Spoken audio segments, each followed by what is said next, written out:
Good afternoon, everyone. How are you doing? Oh, yes. Yes, I love the energy. Was it a little cold outside? Just a little bit? Just a little tad. Well, we're going to warm you guys up, so everyone stand right on up. Everyone stand right on up. I'm going to get you guys moving a little bit. Can we put our hands together?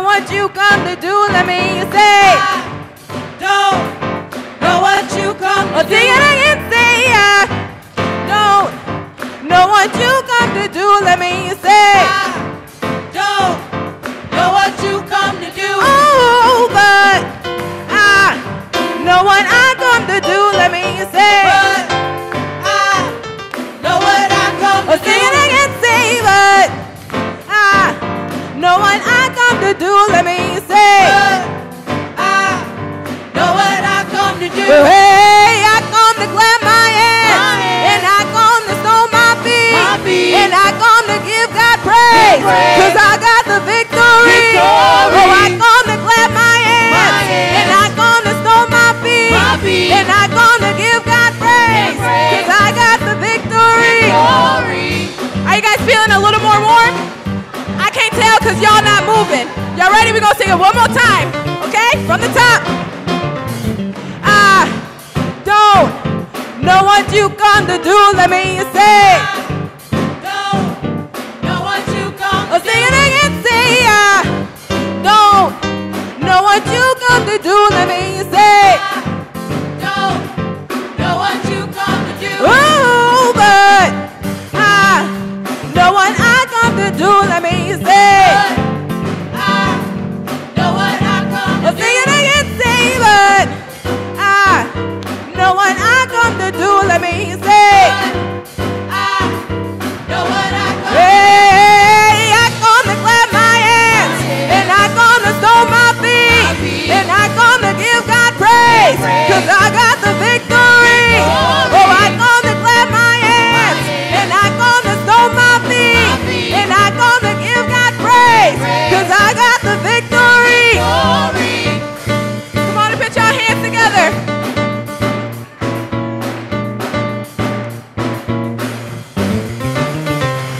If you don't want to praise him, well then watch me praise him. If you don't want to praise him, well then watch me praise him. If you don't want to praise him, well then watch me praise him. If you don't want to praise him, well then watch me praise him. Oh, I said to watch me. Yeah, look at your neighbor and say watch me. But you may not like that neighbor, so look at the other one and say watch me. Watch me. Watch me. I said watch me. Oh, watch me. Watch me. Watch me. I said watch me. Cause he's been so good to me, better than I've been to myself, so I'll give him all the praise. Watch me. Watch me. Watch me. Watch me. Watch me. Watch me. If you don't want to praise him,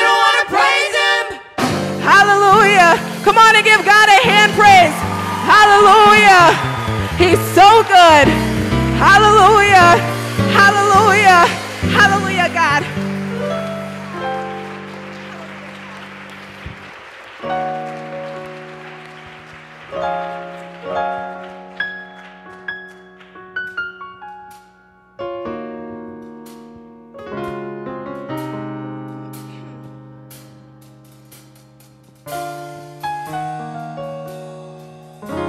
This is just going to be our last song for today.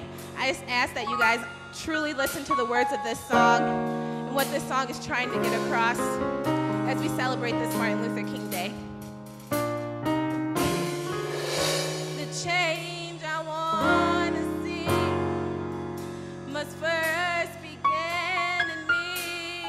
I surrender so your world can be.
I couldn't find a better way to start this.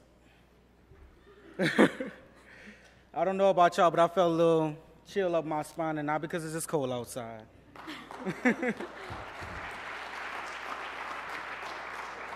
We got to give it up to the prayer group. They did a wonderful job. Becky always come through when we needed to come through. She always show out when we needed to show out. Shout out to Queen Bee and getting that collective of women together.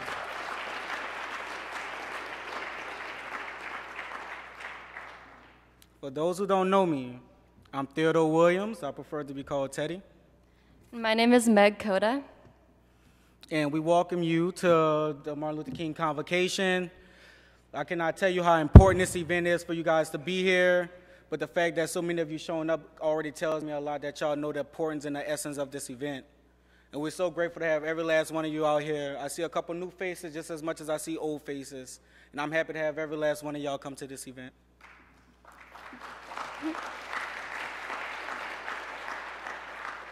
We especially want to thank everybody for being here during this time. We talked a lot about the fierce urgency of now, which is something that Dr. Martin Luther King talks a lot about and will come up a lot throughout this convocation. So without further ado, we would like to welcome to the stage President Scott Bierman.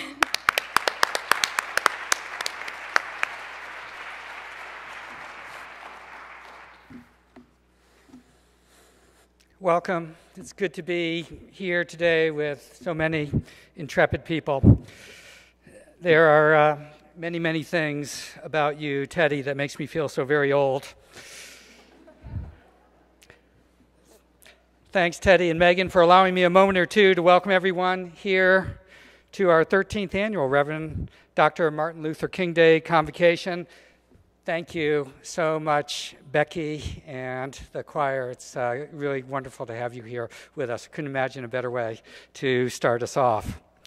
As I walked into my office this morning on slippery and treacherous and dangerous pathways, I wondered to what extent this was God providing a metaphor for the week ahead. Then it warmed a little, and it just got muddy and dirty and gray and swampy. And I knew it was a metaphor for the week ahead. But right now, I am going to be completely in this wonderful moment with these wonderful people to my left, and with all of you wonderful people who are in this wonderful chapel right now. Thank you for being here. You are soon to have the pleasure of hearing from our very own, very talented Britney Johnson, who in just her first year at Beloit has already won an oratorical competition, earning her the honor of addressing us in just a few minutes. And then you will have the pleasure of hearing from another of our very own, one of this community's brightest of shining lights, one of this community's most honored members, one of this community's most highly respected citizens, Beloit College alum and city council person, Regina Dunkin. It is a great day to be a Beloiter. Turns out that Martin Luther King was a very, very good high school student. He skipped 9th grade, and he skipped 12th grade, which landed him at the age of 15 at Morehouse College in 1945, an all-male, historically black college in Atlanta, Georgia.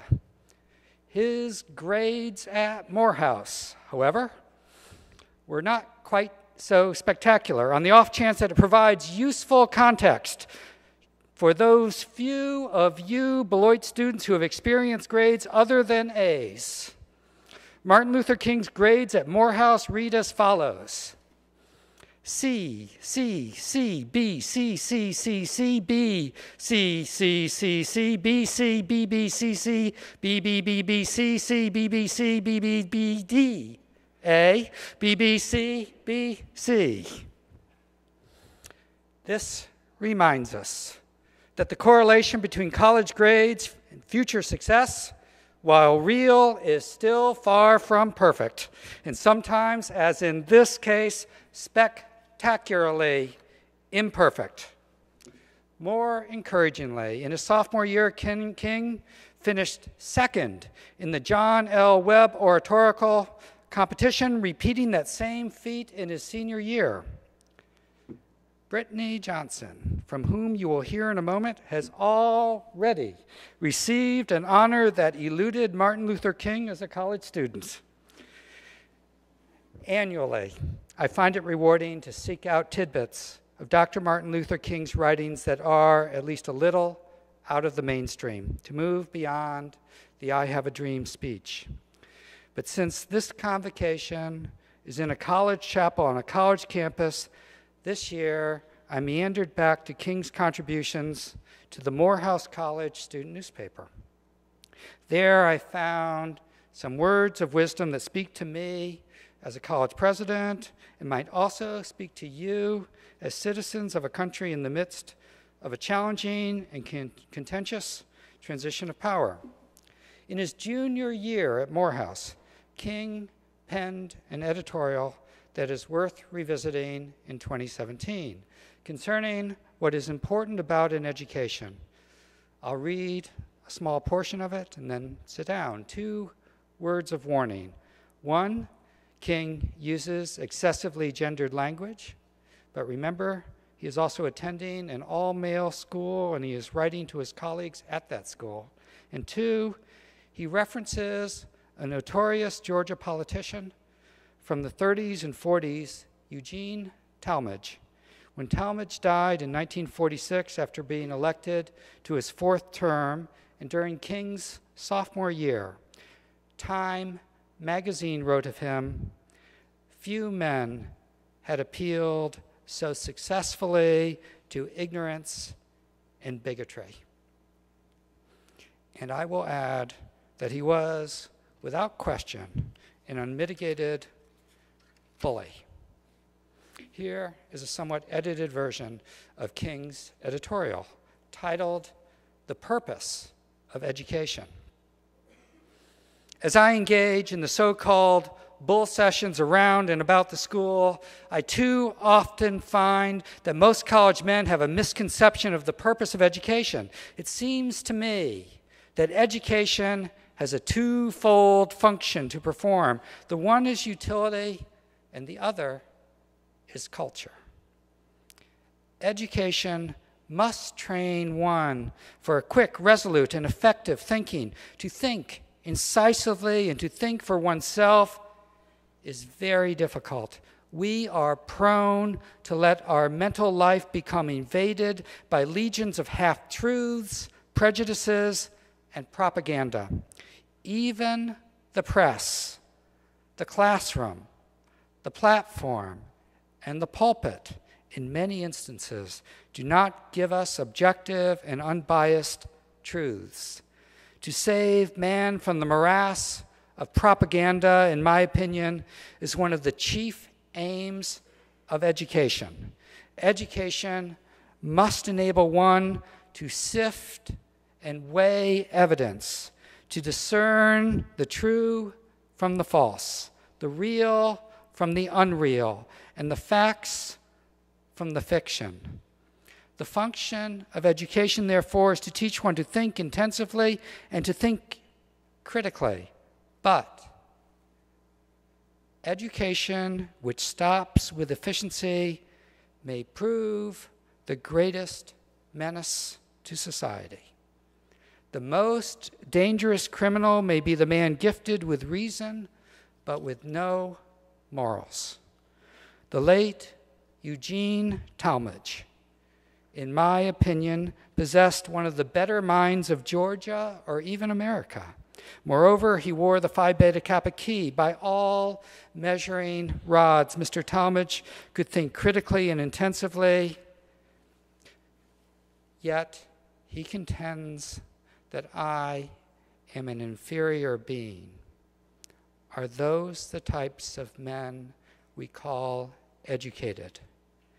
We must remember that intelligence is not enough. Intelligence plus character, that is the goal of true education. The complete education gives us not only powers of concentration, but worthy objectives upon which to concentrate. The broad education will therefore transmit not only accumulated knowledge, but also the accumulated experience of social living. If we are not careful, our colleges will produce a group of closed-minded propagandists consumed with immoral acts. Be careful, brethren. Be careful, teachers. A warning for higher education without question. A warning for our times as American citizens, for sure. A call for fierce urgency, indeed. Thank you for being here today. I know you will enjoy and learn from the program in front of us. Martin Luther King, even as an undergraduate, would be happy and proud that we have this time together, in part because we have no time to spare. Welcome.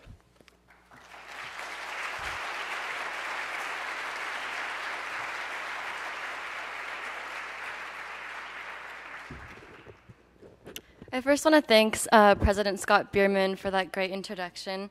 And he touched a little bit on our speech contest winner, Britney, who will come up later. But I first want to talk about, hopefully you guys are aware that we had a speech contest where we asked the Office for Inclusive Living for Learning, Office for Inclusive Living and Learning asked students to submit a speech that links their personal beliefs and faith to the spirit of Dr. Martin Luther King, and then to bring that vision to the fierce urgency of now, which Dr. Martin Luther King talks a lot about. We got a lot of submissions, and they were really moving and meaningful, and we were really grateful for everybody who participated. We were also able to pick 3 students to give an award to, and they're all here with us today, which is really exciting.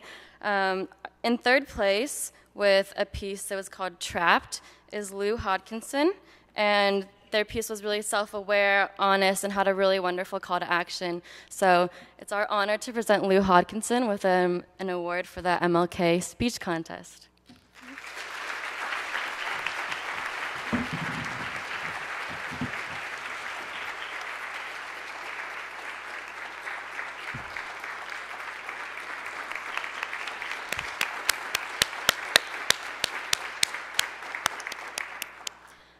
And in 2nd place, with a title called Bismillah, Tyler Key wrote a really heartfelt and original piece which he related Islam to Christianity and also had a really wonderful call to action.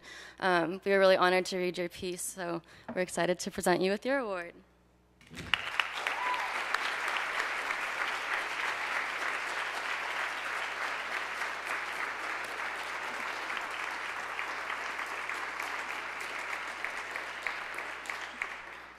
And then, as you guys all know by now, the winner of our speech contest was Britney Johnson. Her piece is called What Gran Taught Me, and all of the people that read through the speeches really immediately were touched by this piece. We all thought it was really original, and most importantly, we thought it exactly embodied the spirit of Dr. Martin Luther King. So I'm really excited and a pleasure to announce Britney Johnson.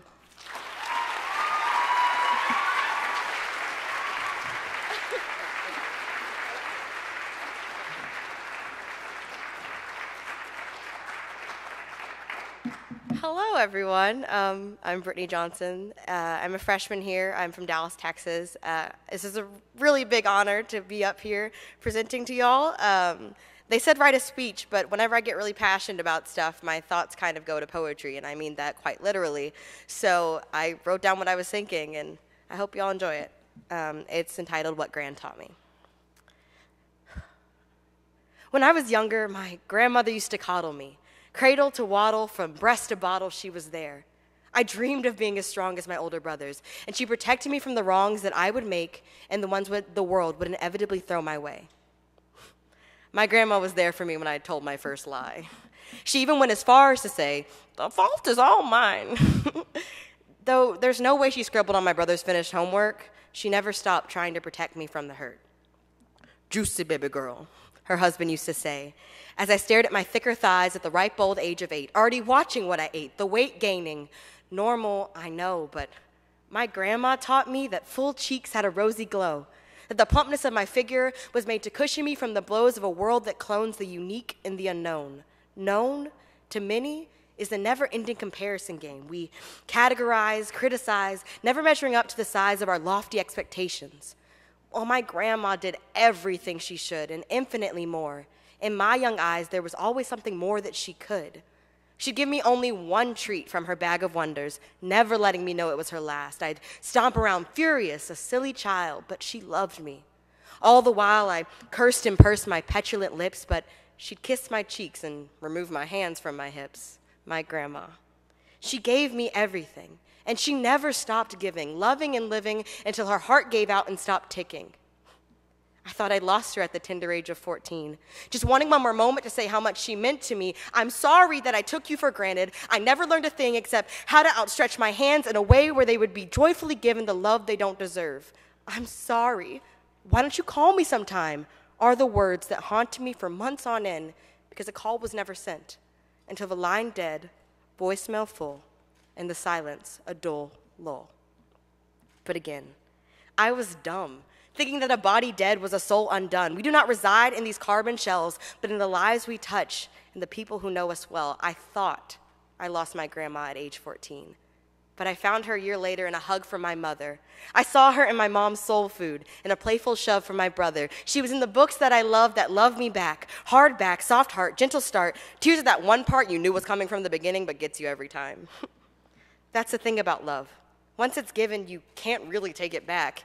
It's a seed that keeps growing even when it lacks the nutrients you thought were necessary. I was a silly, prideful child when my grandmother knew me. But nevertheless, she gave a love that molded and crafted me to be the person standing here today. My grandma was the epitome of unconditional love and a vision of my God for me. So now, I live by love, whether that be in a joyful hi, or a knowing hug that asks for nothing in return. It takes nothing for me to smile at someone passing by, even if I don't know their name, their story, or their life. Dr. King talked about the fierce urgency of now, how we must take action to change the current distress and stop allowing ourselves to be bystanders while others barely get a blink of rest. So love is a fierce action in which we all can participate. It may seem small when it comes to a midnight text or a phone call that you just happen to miss, but it makes the whole world of difference when someone is pushed to their limits. When they feel in danger or as though the world has it out for them, I have no doubt in the power of a loving, listening ear waiting to hear their valid and valued tears. When I was younger, my grandmother used to coddle me. Cradle to waddle, from breast to bottle, she was there. Now that she has passed, I am here. And I dream of a day when my hello is not the only one someone can say they were given. We are living as though love is an opinion that we can disagree to participate in. But loving is more than a common courtesy that we can decline to give to those with whom we disagree. So if we view change as urgent, fierce, and necessary, hate cannot be part of the debate to create this welcome and new reality. Commonality is not necessary, but respect and love must be. When I was younger, my grandma taught me to love, and that will be my action through my God above. What will be yours?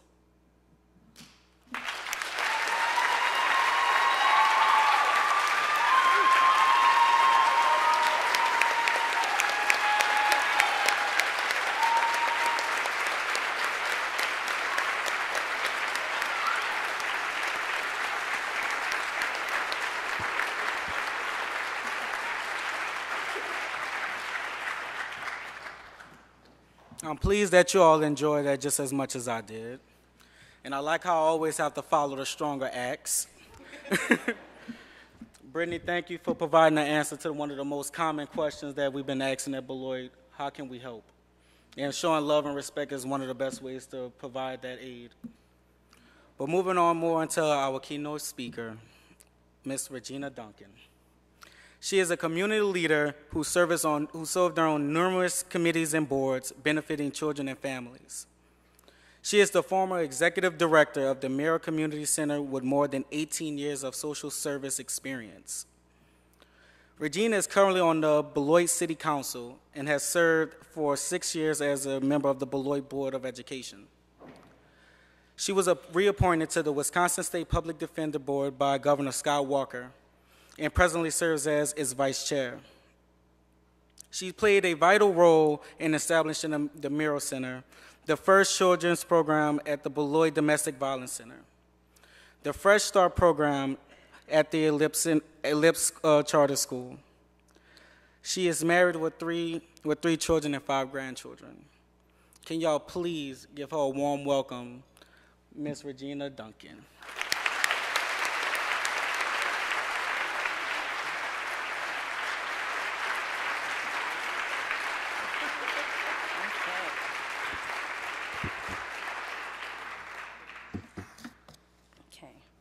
Good evening, everyone. I think we can say that a little louder. Good evening, everyone. Good evening. Okay, I like that. Let's do that one more time. Let's just do it just because. Good evening, everyone. Good evening. Okay. First, I want to thank President Bierman, Cecil Youngblood, the Office for Inclusive Living and Learning, and Beloit College for putting this celebration together for the 13th year in recognition of Dr. Martin Luther King, Jr. This speaks to the integrity of the college, which I know well, being a former Beloit College student. It is an honor to speak today about the importance of investing in our youth and how Dr. Martin Luther King led the way. So, the title of my speech that I will be giving today is Reaching for the Dream. And I hope you remember that next year, because sometimes I ask somebody, did you hear what the person talked about the year before? So I'm going to ask you to say that title with me, Reaching for the Dream. Okay. Reaching for the Dream. By investing in our children, they have a better chance to reach their dreams. So what does it really mean to invest? I'll give you an example in layman's terms. Who likes to cook? Probably everybody here, right? Because you got to eat, right? Let's say you are making a cake. You have to put all the correct ingredients in it in hopes that your cake will turn out great, right? But sometimes it doesn't come out perfect, and that's okay. Because you know what? 9 times out of 10, if you followed the directions with the ingredients, the cake should turn out all right. And when it's done, all you have to do is add the icing to make it all good. And that's how life works. You put in what you get out. So we have to invest in our children so that they can have the chance to reach their dreams. I want you to know that my speech today is very personal, and one that I have written from my heart. And the reason is, this seems to be a time when people may feel fearful, and I think we need some positivity, don't you? Some inspiration, and most important, a little laughter. And when things seem to be in turmoil and people go low, we go what? We go high. Although Dr. King's birthday has already passed, today is the day that we reflect on his life and leadership.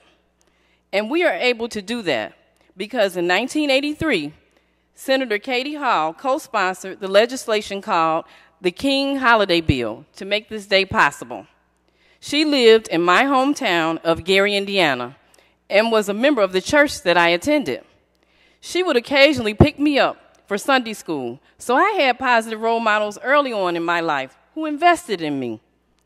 Dr. Martin Luther King stated in his I Have a Dream speech that we have also come to this hallowed spot to remind America of the fierce urgency of now. This is no time to engage in the luxury of cooling off or to take the tranquilizing drug of gradualism. Now, this is the time to make real the promises of democracy. You see, Dr. King knew how important it was to stand for justice, but always thought about the impact that his actions would have on the lives of black children, not just in that particular time, but for generations to come while promoting unity among all people. When I was growing up in Gary, Indiana, I had a hard-working mother. She was the first female employee of the month for the city of Gary and worked for Mayor Richard Gordon Hatcher.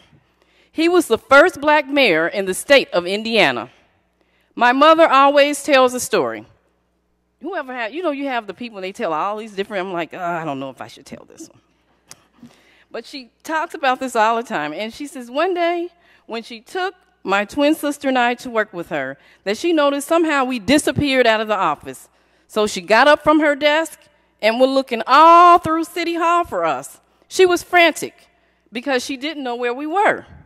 So she went back to her office to check one more time, and lo and behold, when she approached the mayor's office, she looked in the door, and there we were, sitting in the room with the mayor, talking.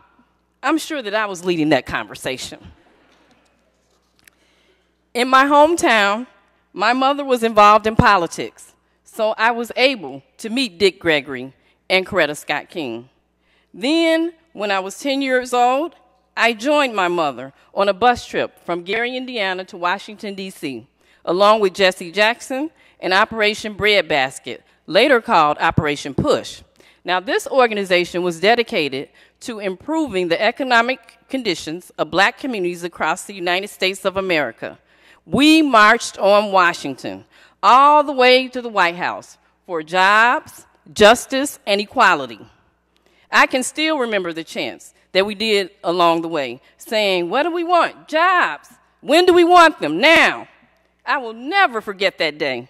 My mother taught me strength, courage, and determination, but she gave me the most valuable gift of all, love. Then I had my godparents, who made sure that I got to church, not just on Sunday. I also had to go to choir rehearsal, vacation Bible school, and any other church activity that took place, even when I didn't want to. Both of my godparents were born in the early 1900s in Memphis, Tennessee. They relocated to Gary because of my godfather's work at the steel mill. I remember them sharing about having to ride on the back of the bus, how my godmother had to clean houses for white people and wasn't allowed to use their front door, how they weren't allowed to use the same water fountain as a white person, and how they had to fry chicken when they were going on long trips because they couldn't eat in restaurants. My godmother would tell me about how she watched crosses being burned in her neighbors' yards. As a young child, I thought they were made-up stories. My godparents also talked about how they weren't allowed to go to school when they were children, so they could not read and could only write their names. I can even recall my godmother saying, "We never got an education, so all we can give you is the Lord." I was lucky to have them and God in my life. And because they took the time to share life lessons and take me to church, it enabled me to get that spirituality, which has made me the person that I am today. I am forever grateful for their investing in me. I also had the opportunity to go to the Birmingham Civil Rights Institute in Birmingham, Alabama, and have shared that experience with my grandchildren and the Merrill Community Center children. If you have not been there, be sure to put it on your bucket list. The Birmingham Institute is a large interpretive museum and research center that depicts the struggles of the civil rights movement in the 1950s and 1960s. There is no way that I can explain all that I saw while I was there. All I can say is it was overwhelmingly amazing. It gave me an understanding of the era and the sacrifices of Dr. Martin Luther King, Rosa Parks, and other civil rights leaders. It takes you through slavery, Jim Crow, Brown versus the Board of Education, the Montgomery boycott, sit-ins, freedom rides, the March on Washington, Freedom Summer, the Voting Rights Act, and the Black Panther movement. And the center is located across the street from the 16th Street Baptist Church, which was the target of the racially motivated bombing that killed 4 young girls in the midst of the American Civil Rights Movement. I did not know what to expect, but by the end of the tour, I was full of emotion. What really affected me was seeing an exhibit of a mock jail that Dr. King was held in, and a copy of a letter that he penned. It began with these words: I couldn't sit idly by in Atlanta and not be concerned about what happens in Birmingham. Injustice anywhere is a threat to justice everywhere. Dr. King is concerned about a 5-year-old wondering why white people treat colored people so mean. Dr. King then goes on to state, when you are humiliated day in and day out by nagging signs reading white and colored, when your first name begins the N-word and your middle name becomes John, and when your wife and mother are never even given the respected title Mrs., this clearly shows the investment that Dr. King made, but it did not come without sacrifice. I also had the chance to meet President Obama. When he was running for his second term in office, a group of students from the University of Wisconsin-Madison who toured the Merrill Community Center selected me.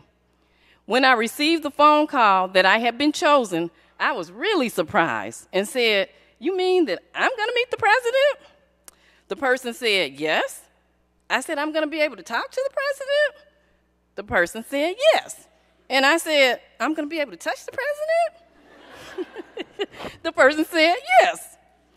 Shortly after that, I was informed that I was being vetted, and they would contact me with the instructions on where to go in Madison.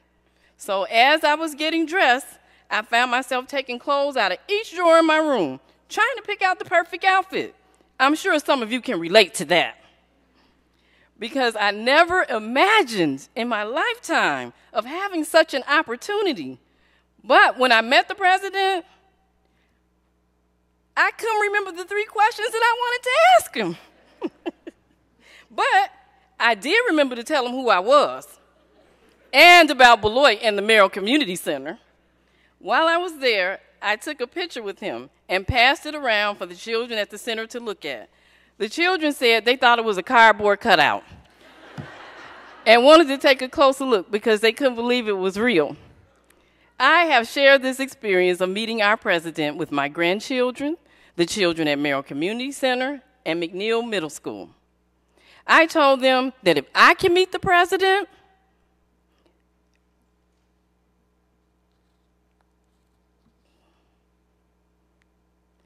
so can they, and that they can be the president.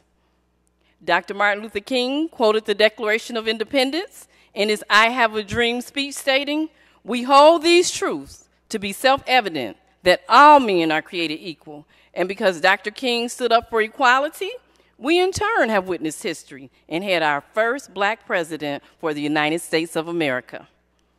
In President Obama's farewell address last week, in one of his excerpts, he said, "This is the great gift our founders gave us, the freedom to chase our individual dreams through our sweat, toil, and imagination, and the imperative to strive together as well to achieve a greater good. How about we do just that, and let's talk more to one another. And instead of hate, let's spread love, no matter what color, race, or creed. Let's appreciate our differences and not forget the price that people had to pay for our freedom and the legacy of Dr. Martin Luther King. Let's be the change that we want to see." And with that said, I was very disappointed and very sad that Merrill Community Center closed. But that's not the end, because there was a legacy that was built there. That wonderful place was much, much more than a building.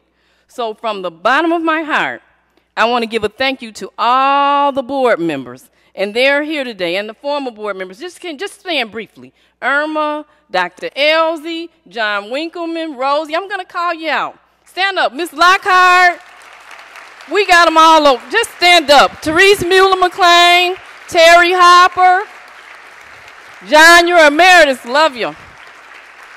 Many, many, many more. Thank you. You can be seated.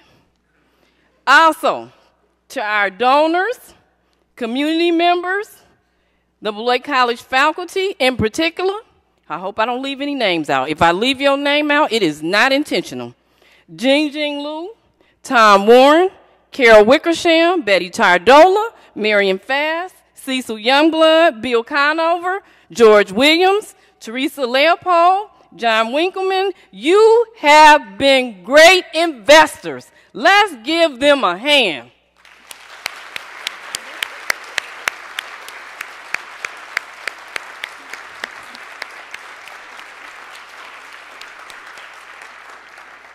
And if I forgot you, it is not intentional. Thank you, too. And don't think I forgot you either, Betsy, over there. Betsy was my predecessor. Stand up, Betsy. Don't think you're going to get out of it. Betsy Smeekin.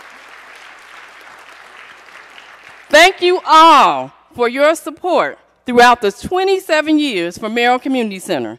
Now, don't think it's time to get up and leave yet, because I just want us to take a moment to briefly reflect on how the Merrill Center invested in our youth. It's just 2 seconds. So don't leave. Don't say this is the time to just leave out, because I'm just going to give a couple words after that. But just a 2-minute video, okay? Okay, can you play that, please? Little black boys and black girls will be able to join hands with little white boys and white girls as sisters and brothers. I have a dream today.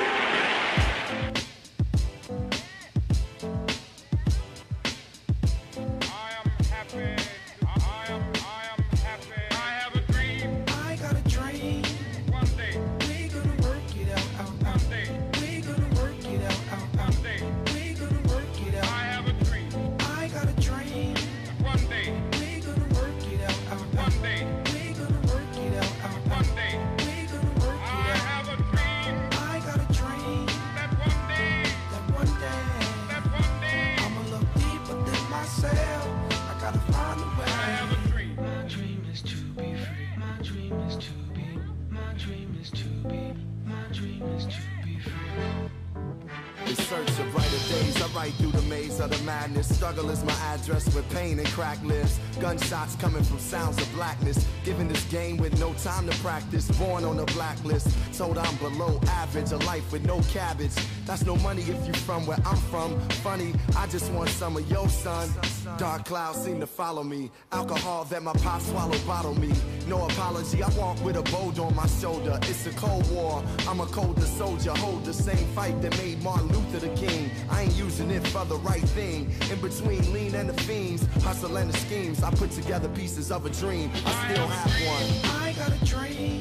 One day we gonna work it out. One day we gonna work it out. One day we gonna work it out. I have a dream. I got a dream. One day we gonna work it out. One day we gonna work it out. One day we gonna work it out. I have a dream. I got a dream. That one day, I'ma look deeper than myself.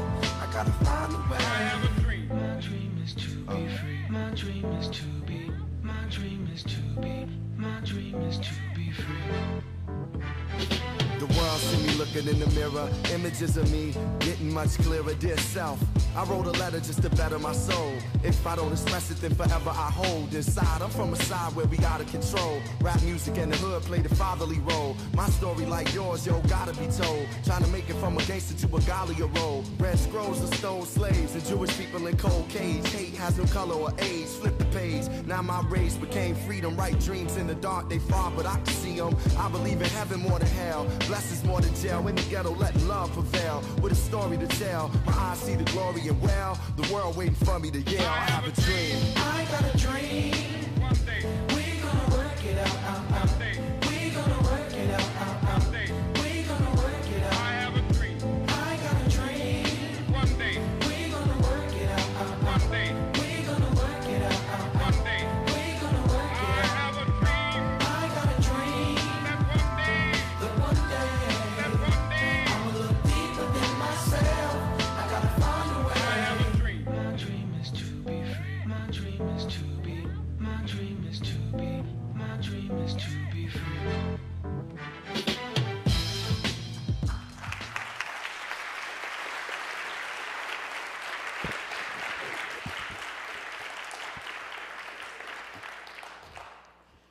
Many of the children that came through our doors didn't have the positive support or influences that I had. But when they came to the Merrill Community Center, we provided that for them. Whether it was making sure that a child had a bed to sleep in, food to eat, or clothes and shoes to wear, we empowered children and people from all walks of life to be successful. We had senior citizens that would come in to play bingo and socialize, having fun. I will always remember their jokes, and even Miss Monty Hatchett, who would dance at 90 years old. Merrill Community Center was a nurturing and safe place that the community could count on. And although our center is no longer open, the dreams of the children and families live on. So I leave everyone with a challenge today. Ask yourself, how can I invest in our children? And don't just talk about it. Because talk, you just keep talking like I'm talking, you just keep talking. Don't just talk about it, do it. Make a serious commitment to invest in our children. Go volunteer at a school. You don't have to volunteer 40 hours. You can do 1 hour. You can do half an hour. Join a board like Merrill Community Center that provides services to children so that our children can reach their dreams. There is an excerpt from Dr. King's final public speech, which also correlates with my feelings. And it goes like this. Well, I don't know what will happen now. We've got some difficult days ahead. But it really doesn't matter with me now because I've been to the mountaintop and I don't mind. But I want you to know tonight that we as a people will get to the promised land. Thank you.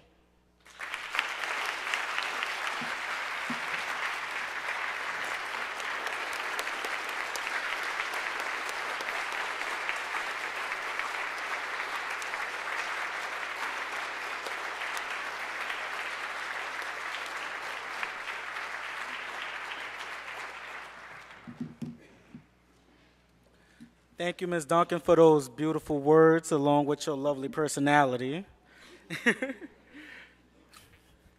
And also, thank you for the great work that you've done for Beloit. Like coming to Beloit and also being an alum and giving back to this community.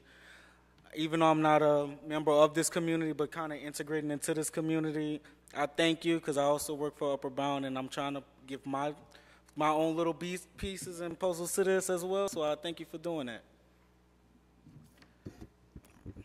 Thank you to all those who spoke today. Thank you to Rebecca Evans for having the praise choir come up and do their thing like they always do. Shout out to the praise choir themselves. Shout out to Scotty B for providing his lovely words for us as well.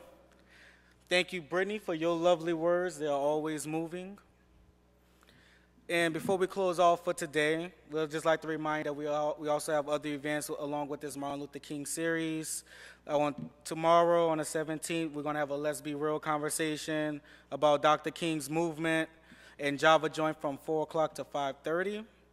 And then on Friday, we'll be showing the film 13th, the documentary on slavery, Jim Crow of today and mass incarceration in the Wilson Theater at 7:30 p.m. We thank all of you for coming out today. Like I said, I'm happy to see some new faces along with the old faces. And thank you so much for being here today. Some words? So also at the Let's Be Real event tomorrow, you'll be able to hear Lou and Tyler, both their pieces. So we didn't get to hear them today, but there's another opportunity tomorrow. So that'll be really awesome. And they're also in the back when you head out for the night. There's some flyers for a Motown event, and they're record flyers. So make sure to pick those up on your way out. Thank you. You did great.